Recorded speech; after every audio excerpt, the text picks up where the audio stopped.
तानी सरे आम लेला कैसे बा हो लगे आके खुले आम लेला दे बाधे रही तमाम लेला न टाइम वेस्ट करो टेस्ट अभी टटके है बे अरे टटके है बे तनी देखी जरा आवा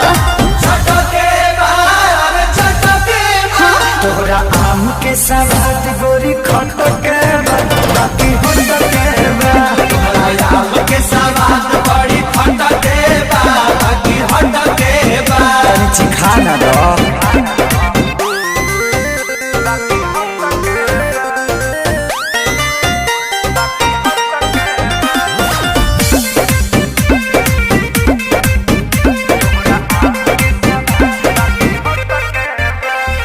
खेत खाना दानी बा बाप के बागानी बा ओहरे बागाने के आम बा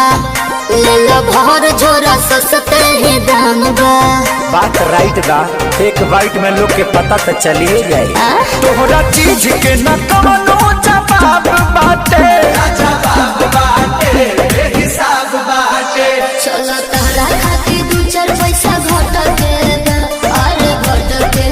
बा हाँ तो दे दो चलो छोड़ दी छटके बा अरे छटके बा अरे तोरा आम के सवाद